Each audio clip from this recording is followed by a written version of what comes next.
नमस्कार दोस्तों, स्वागत है आपका। आज हम लोग डीडीयू गोरखपुर यूनिवर्सिटी में सत्र 2023-24 में हुए बीए फिफ्थ सेमेस्टर सोशियोलॉजी के दूसरे पेपर एसओसी 302 और पेपर का नाम है रिसर्च मेथडोलॉजी इन सोशल साइंसेस के पेपर को सॉल्व करेंगे। आप लोग चैनल को जरूर से सब्सक्राइब करें जिससे वीडियो अपलोड करते ही आपको मिल सके। वह वीडियो को शेयर व लाइक करें जिससे अधिक से अधिक लोगों को फायदा हो सके। देखते हैं, पहला प्रश्न है, एक शोध रिपोर्ट में दी गई ग्रंथ सूची क्या होती है। मतलब बिब्लियोग्राफी जो होता है रिसर्च रिपोर्ट में वो क्या होता है आपको बताना है। इसका सही उत्तर है आपका बी, आगे के शोध में रुचि रखने वालों की मदद करने के लिए जो होता है वो बिब्लियोग्राफी होता है। Help those interested in further research. दूसरा हम लोग देखते हैं, क्वेश्चन क्या है, किसी भी शोध की गहराई का आकलन कैसे करें। हाउ टू जज the depth of any research. तो इसका सही उत्तर है आपका सी, बाय रिसर्च ऑब्जेक्टिव। रिसर्च का ऑब्जेक्टिव क्या है उसके वही बताता है कि उस रिसर्च का जो है डेप्थ या गहराई क्या है। तीसरा प्रश्न है, सोच समस्या का चयन या रिसर्च प्रॉब्लम का चयन करते समय, सिलेक्शन करते समय किस दृष्टिकोण से किया जाता है यह। इसका सही उत्तर है आपका सी, शोधकर्ता की रुचि या रिसर्चर इंटरेस्ट बहुत ही जरूरी होता है। उस कि रिसर्चर जो रिसर्च करने वाला है उसका एरिया ऑफ इंटरेस्ट क्या है, उसके अनुसार ही उसको रिसर्च का सिलेक्शन करना चाहिए, रिसर्च प्रॉब्लम का सिलेक्शन करना चाहिए। चौथा प्रश्न है, निम्नलिखित में से कौन सा डेटा संकलन या डेटा कलेक्शन मेथड नहीं है, इसमें बताना है आपको। इसमें से कौन सा डेटा कलेक्शन मेथड नहीं है। इसका सही उत्तर है आपका रिसर्च क्वेश्चन जो है डेटा कलेक्शन का मेथड नहीं है। इसके अलावा ये सभी तीनों ये डेटा कलेक्शन के मेथड हैं। अगला प्रश्न देखते हैं हम लोग, पांचवा प्रश्न है, शोध के लिए सही क्रम क्या है। मतलब रिसर्च जो आप करेंगे उसका सही क्रम क्या होना चाहिए। तो इसका सही क्रम है आपका सी, सबसे पहले क्या करते हैं, फॉर्मुलेशन ऑफ प्रॉब्लम, मतलब समस्या का निरूपण करते हैं। दूसरा है हाइपोथेसिस, मतलब परिकल्पना बनाते हैं। फिर तीसरा करते हैं क्या, डेटा कलेक्शन करते हैं, आंकड़ों का संग्रहण करते हैं। चौथा है आपका एनालिसिस ऑफ डेटा, मतलब जो डेटा हम लोग कलेक्ट किए हैं उसका विश्लेषण या एनालिसिस करते हैं। अगला है प्रश्न, छठवां प्रश्न, एक शोधकर्ता या रिसर्चर शहरी क्षेत्र में एक विशेष राजनीतिक दल की संभावनाओं का अध्ययन करने में रुचि रखता है। उसे अध्ययन के लिए कौन सा उपकरण या टूल का उपयोग करना चाहिए। इसका सही उत्तर है आपका ए, इंटरव्यू के माध्यम से वो इस प्रकार का रिसर्च को कर सकता है वो। सातवां प्रश्न है, जनसंख्या जनगणना अनुसंधान का एक उदाहरण है। मतलब जनसंख्या जो गणना होती है, पॉपुलेशन सेंसस, वो किस प्रकार के रिसर्च का एग्जाम्पल है। तो इसका सही उत्तर है आपका ए, सर्वे। जनसंख्या का जो जनगणना किया जाता है उसे वह सर्वे प्रकार का एक उदाहरण है, रिसर्च का एक प्रकार है। आठवां प्रश्न है, द ग्रामर ऑफ साइंस, इस पुस्तक के या बुक के लेखक कौन है। इसका सही उत्तर है आपका कार्ल पियर्सन के द्वारा यह बुक लिखा गया था। नौवां प्रश्न है, scientific social survey and research, इस बुक को किसके द्वारा लिखा गया है। इसका सही उत्तर है आपका डी, पीवी यंग के द्वारा यह बुक लिखा गया है। 10वां प्रश्न है, सर्वेक्षण या सर्वे एक अध्ययन है। यह सर्वेक्षण या सर्वे किस प्रकार का स्टडी होता है आपको बताना है। इसका सही उत्तर है सर्वेक्षण या सर्वे एक डिस्क्रिप्टिव टाइप का एक स्टडी होता है। 11वां प्रश्न है, आप अपने समय और संसाधनों का सर्वोत्तम प्रबंधन कर सकते हैं। मतलब you can manage your time and resources best by, इसका सही उत्तर है डी, उपरोक्त सभी। मतलब एक समय सारणी तैयार करके यह पता लगाने हैं कि आपके लिए कौन सा संसाधन आसानी से उपलब्ध है, संभावित व्यय के लिए बजट की गणना, इन सभी के द्वारा अपने समय और संसाधनों का सर्वोत्तम प्रबंधन या मैनेजमेंट कर सकते हैं। 12वां प्रश्न है, शोध का अर्थ, रिसर्च का अर्थ क्या होता है, किसकी खोज करना होता है। रिसर्च का अर्थ आपका सही उत्तर है आपका फैक्ट या तथ्य की खोज ही करना आपका रिसर्च होता है।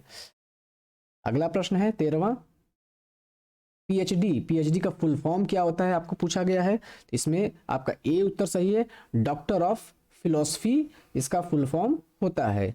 14वां प्रश्न, निम्नलिखित में से कौन सा गुणात्मक या क्वालिटेटिव रिसर्च का एक एग्जाम्पल या उदाहरण है, तो इसका सही उत्तर है आपका बी, केस स्टडी जो होता है एक क्वालिटेटिव रिसर्च का एक मेथड या टाइप है, मेथड का टाइप है एक। 15वां प्रश्न है, निम्नलिखित में से कौन सा डेटा के प्राथमिक स्रोत या प्राइमरी सोर्स का एक एग्जाम्पल है आपका डेटा कलेक्शन का या डेटा के टाइप का एक प्राइमरी सोर्स का टाइप का एग्जाम्पल है, तो इसका सही उत्तर है आपका सी, इंटरव्यू ट्रांसक्रिप्ट या साक्षात्कार प्रतिलेख जो होता है वह डेटा का प्राथमिक स्रोत होता है। 16वां प्रश्न है, शोध में पायलट स्टडी का मुख्य उद्देश्य क्या होता है, इसका सही उत्तर है आपका डी, अनुसंधान पद्धति का को परिष्कृत करना या to refine the research methodology, इसका पायलट स्टडी का उद्देश्य होता है। पायलट स्टडी जो मेन स्टडी करने से पहले जो स्टडी किया जाता है उसे पायलट स्टडी कहा जाता है। 17वां प्रश्न है, सामाजिक शोध या सोशल रिसर्च मेथड शोधकर्ता की सहायता किस प्रकार करता है, इसका सही उत्तर है आपका डी, उपरोक्त सभी, मतलब सोशल स्टडी मेथड जो है रिसर्चर को शोध प्रश्नों को हल करने के लिए, जानकारी एकत्र करने में, प्रतिभागियों को जागरूक करने में और शोध प्रारूप या रिसर्च डिजाइन बनाने में, इन तीनों में वो मदद करता है एक रिसर्चर का। 18वां प्रश्न है, अनुसंधान को इस प्रकार वर्गीकृत किया जाता है, अनुसंधान को किस प्रकार वर्गीकृत करेंगे, क्लासिफाई करेंगे, इसका सही उत्तर है डी, उपरोक्त सभी, मतलब इन सभी प्रकार से रिसर्च को बांटा जा सकता है, चाहे वो एक्सपेरिमेंटल हो चाहे एक्शन हो, क्वालिटेटिव हो या क्वांटिटेटिव हो, फिलोसफिकल, हिस्टोरिकल, सर्वे, एक्सपेरिमेंटल, इन सभी प्रकार से रिसर्च को बांटा जा सकता है। 19वां प्रश्न है, अनुसंधान का पहला चरण क्या होता है, तो पहला चरण जो होता है रिसर्च का, सबसे पहला चरण सिलेक्शन ऑफ प्रॉब्लम, किसी भी समस्या का चयन करना ही रिसर्च का पहला स्टेप होता है। 20वां प्रश्न है, आपको उपलब्ध साहित्य की समीक्षा करने की आवश्यकता क्यों होती है, जो आपका पहले से ही एग्जिस्टिंग रिव्यू है, एग्जिस्टिंग लिटरेचर है, जो रिव्यू है उसकी क्या आवश्यकता है ये बताना है, तो इसका सही उत्तर है डी, विषय के बारे में मौजूदा ज्ञान का पता लगाना, मतलब आप जिस भी सब टॉपिक पे आप करने जा रहे हैं उससे रिलेटेड जो भी स्टडी पहले हुई है उसके बारे में नॉलेज इकट्ठा करना ही आपका रिव्यू का मुख्य उद्देश्य होता है। 21वां प्रश्न है, मेथड्स इन सोशल रिसर्च नामक पुस्तक किसने लिखी है, इसका सही उत्तर है आपका सी, गुडे व हार्ट के द्वारा यह बुक लिखी गई है। 22वां प्रश्न है, जब प्रश्न निश्चित विकल्प वाले प्रश्न होते हैं और उत्तरदाताओं को शोधकर्ता द्वारा प्रदान किए गए उत्तरों में से उत्तर चुनने की आवश्यकता होती है तो उसे कहा जाता है, इस प्रकार के जो क्वेश्चनर होते हैं उसे कहा जाता है बी, क्लोज इंडेड क्वेश्चन, इसमें जो होता है ऑप्शन दिया जाता है और जो आंसर करने वाला है उसको उन्हीं ऑप्शंस में से चुनना होता है, इस प्रकार के क्वेश्चनर को क्लोज इंडेड क्वेश्चन कहते हैं। 23वां प्रश्न है, प्रश्नावली केवल किस प्रकार की जनसंख्या पर प्रशासित की जा सकती है, तो इसका सही उत्तर है आपका ए, एजुकेटेड पीपल के ऊपर ही केवल क्वेश्चनर स्टडी किया जा सकता है, जबकि इन सबके ऊपर नहीं किया जा सकता है।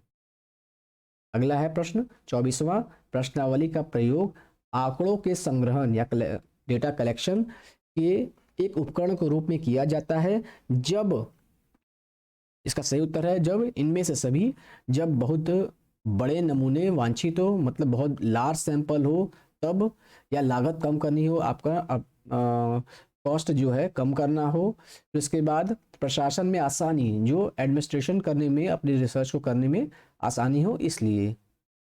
25वां प्रश्न है, उत्तरदाताओं को आमतौर पर डाक द्वारा भेजे जाने वाले प्रश्नों के संरचित सेट को क्या कहा जाता है, तो इसका सही उत्तर है आपका सी, दोनों, साक्षात्कार अनुसूची और प्रश्नावली ये दोनों कहा जा सकता है।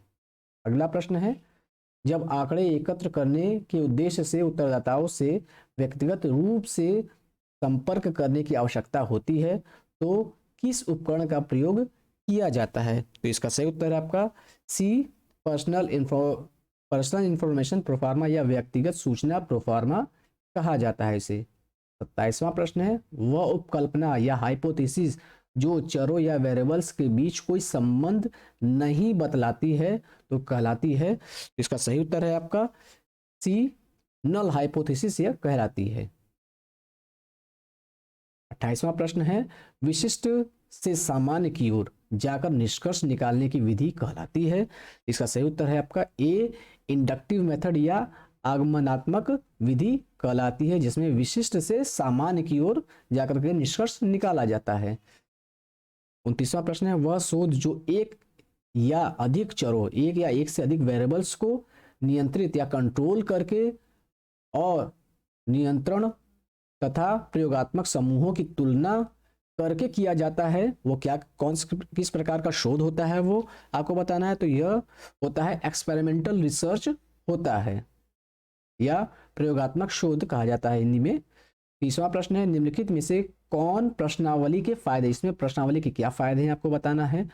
तो इसका सही उत्तर है आपका 30वें का डी, इनमें से सभी प्रश्नावली के ये सभी फायदे हैं कि प्रश्नावली से हमको कम लागत में और समय बचाते हुए और साक्षात्कारकर्ता का कोई पूर्वाग्रह नहीं होता है इसके द्वारा।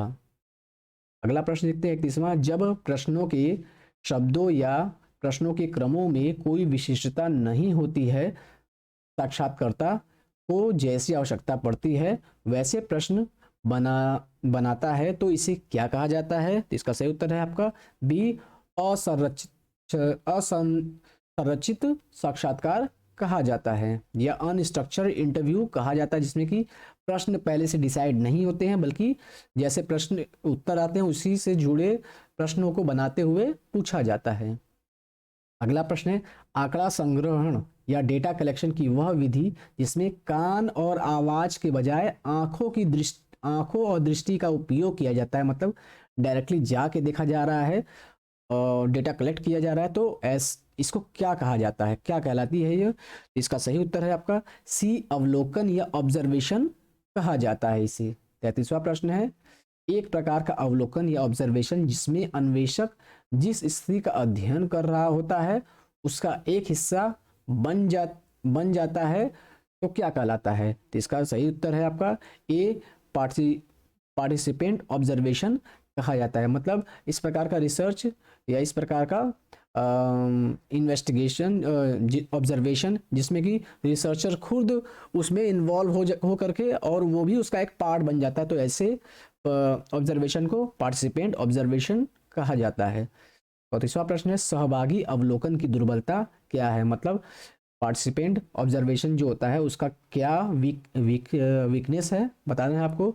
इसका सही उत्तर है आपका 34वें का डी, उपरोक्त सभी, इनमें से सभी इसके सही, ये सभी जो हैं आपके पार्टिसिपेंट ऑब्जर्वेशन के वीकनेस या दुर्बलता है।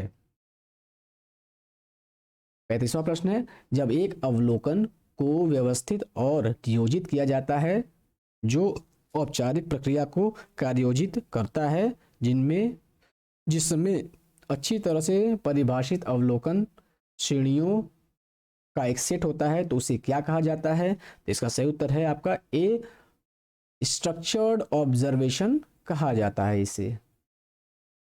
35वां प्रश्न है, निम्नलिखित में से कौन सी अवलोकन की सीमाएं एवं कमजोरियां हैं? तो इसका सही उत्तर है आपका 36वें का डी, उपरोक्त सभी, ऑल ऑफ दीज, इनमें से सभी, मतलब अवलोकन की सीमाएं और कमजोरियां हैं, नियंत्रण का अभाव इसमें होता है, परिमाणीकरण की कठिनाई होती है, छोटा प्रतिदर्श या सैंपल साइज होता है। 33वां प्रश्न, निम्नलिखित में से किसे सामाजिक अनुसंधान की सूक्ष्मदर्शी मतलब माइक्रोस्कोप ऑफ सोशल रिसर्च, इसमें से किस प्रकार की स्टडी को कहा जाता है, किसको कहा जाता है? तो इसका सही उत्तर है आपका बी, व्यक्तिगत अध्ययन या केस स्टडी को सोशल साइंस का माइक्रोस्कोप या सूक्ष्मदर्शी, सोशल रिसर्च का माइक्रोस्कोप या माइक्रोस्कोप कहा जाता है या सूक्ष्मदर्शी कहा जाता है। 38वां प्रश्न है, जब आंकड़ों को एक वृत्त के रूप में प्रस्तुत किया जाता है जिसमें प्रत्येक श्रेणी एक खंड पर अधिकार कर लेती है जो उसके आकार के समानुपाती होता है, तो इसे क्या कहा जाता है? इसका सही उत्तर है डी, पाई चार्ट कहा जाता है इसे। 38वां 39वां प्रश्न हम लोग देखते हैं, वे माप जो आवृत्ति वितरण की औसत विशिष्टता को दर्शाते हैं उसे क्या कहा जाता है? इसका सही उत्तर है आपका मेजर्स ऑफ सेंट्रल टेंडेंसी या केंद्रीय प्रवृत्ति की माप कहा जाता है। सही उत्तर इसका ए। 40वां प्रश्न देखते हैं, जब किसी श्रृंखला में सभी अवलोकनों के योग को अवलोकनों की संख्या से विभाजित किया जाता है तो इसे क्या कहा जाता है? मतलब यहाँ पे क्या कहा जा रहा है? मीन जैसे है sigma F X upon N, तो इसको कहा जाता है आपका ए मीन कहा जाता है या माध्य कहा जाता है इसको। 41वां प्रश्न है, श्रृंखला को आरोही या अवरोही क्रम में व्यवस्थित करने के बाद मध्य मान या आपका मिडिल वैल्यू क्या कहलाता है? तो इसका सही उत्तर है आपका बी, मीडियन कहलाता है या मध्यिका कहलाता है ये। 42वां प्रश्न है, साक्षात्कार की उपयोगिता क्या है इसमें से? इसका सही उत्तर है आपका ए व बी दोनों है, प्रत्यक्ष अध्ययन होता है और गहन एवं मर्मवेधक अध्ययन होता है, यह साक्षात्कार की उपयोगिता है। 43वां प्रश्न है, जब प्रश्नावली का प्रयोग आंकड़ों के संग्रहण के उपकरण के रूप में किया जाता है तो उत्तरदाताओं को प्रभावित करने वाले तत्व कौन से होते हैं? तो इसका सही उत्तर है डी, उपरोक्त सभी। मतलब जो हम लोग डेटा कलेक्ट करते हैं क्वेश्चनर के थ्रू, तो वो जो आंसर दे रहा है उसको क्या प्रभावित करते हैं, कौन से तत्व होते हैं वो बताना था इसमें। तो इसमें समस्या का महत्व, प्रश्नावली की प्रकृति, प्रश्नावली का आकार, ये सभी चीजों को बताया जाता है। 44वां प्रश्न है, मध्यका या मीडियन के क्या फायदे हैं, इसको बताना है। तो 44वें का डी सही है, उपरोक्त सभी, ये सभी जो है मीडियन के फायदे हैं। मतलब क्या क्या फायदे हैं? इसकी गणना सभी वितरणों में की जा सकती है। बी है इसका चरम वस्तुओं से भी इसका पता लगाया जा सकता है और इसे आम लोग भी समझ सकते हैं। 45वां प्रश्न है, निम्न दिए गए आंकड़ों का माध्य की गणना कीजिए एवं सही विकल्प चुनिए। मतलब आपको ये डेटा दिया हुआ है और इसका मीन निकालना है, आपको माध्य या मीन निकालना है। माध्य या मीन निकालने के लिए सबसे पहले आपको पता होना चाहिए कि मीन निकालने के लिए क्या होता है फॉर्मूला आपका, sigma F X upon N. आपका एफ दिया हुआ है और एन दिया हुआ है, इन दोनों के एक एक को इनके साथ जो है मल्टीप्लाई करेंगे और जो आएगा उनको ऐड कर देंगे तो वो हो जाएगा सिग्मा एफ एक्स हो जाएगा, ऊपर सिग्मा एफ एक्स हो जाएगा वो। और फिर इन जो छात्रों की संख्या दिया हुआ है इसको जब हम ऐड कर लेंगे तो वो एन हो जाएगा। इन दोनों को जब से भाग F x sigma F x को एन से भाग देने पे जो इसका उत्तर आएगा, उसका उत्तर जो आएगा वो सी 50.88 है लगभग। तो 88 क्योंकि उसके 8 से ऊपर हो गया इसलिए 50.9 इसका सही उत्तर है। अगला प्रश्न देखते हैं हम लोग, वितरण में सबसे अधिक बार आने वाले मान या स्कोर को क्या कहा जाता है? तो इसका सही उत्तर है आपका डी। मतलब कोई अगर सेट दिया हुआ है नंबर का, जैसे 4 4 5 5 5 5 6 6, तो इसमें 5 देखेंगे, 5 कई बार आया है तो इस तरीके से स्कोर को उसमें उसका बहुलक हो जाएगा, 5 हो जाएगा, तो इसको मूड कहा जाता है या बहुलक कहा जाता है। 43वां है, बहुलक के क्या फायदे हैं? तो इसका सही उत्तर है आपका डी, इनमें से सभी। बहुलक के ये सभी फायदे हैं कि यह एक सरल श्रृंखला में बहुलक को अवलोकन के द्वारा आसानी से परिभाषित किया जाता है। मतलब ये बहुत आसानी से इसको परिभाषित किया जाता है, इसको आसानी से कैलकुलेट किया जा सकता है, इसे ग्राफ से भी पहचाना जा सकता है। मतलब इजीली आप देख के समझ जाएंगे ग्राफ के द्वारा कि मोड इसका क्या होगा। इसकी गणना आसानी से की जाती है, इसको कैलकुलेशन बताया कि आसानी से की जा सकती है। तो ये सभी इसके बहुलक के फायदे होते हैं। 48वां है, माध्य या मीन के क्या नुकसान हैं? इसका सही उत्तर है आपका ए, इसका उपयोग गुणात्मक विश्लेषण के लिए नहीं किया जा सकता है, यह एक नुकसान है। 49वां प्रश्न देखते हैं, कभी कभी कभी साक्षात्कार विधि की तुलना में डाक द्वारा भेजी गई प्रश्नावली बेहतर होती है, क्योंकि, तो इसका सही उत्तर है आपका सी, क्योंकि यह सस्ता और आसान काम करता है। 50वां और अंतिम प्रश्न देखते हैं हम लोग। सिवाय इसके कि सभी गैर नमूनाकरण या नॉन सैम्पलिंग एरर या त्रुटियों का कारण बनते हैं, तो इसका सही उत्तर है आपका सी, नॉन रिस्पॉन्स जो है इसका मुख्य कारण है। इस प्रकार हम लोगों ने 50 क्वेश्चन जो कि डीडीयू गोरखपुर यूनिवर्सिटी के बीए 5th सेमेस्टर सोशियोलॉजी के दूसरे पेपर रिसर्च मेथोडोलॉजी इन सोशल साइंसेस को सॉल्व किया। उम्मीद है आपको वीडियो पसंद आएगा। आप वीडियो को शेयर करिए, लाइक करिए, चैनल को सब्सक्राइब करिए। बहुत बहुत धन्यवाद।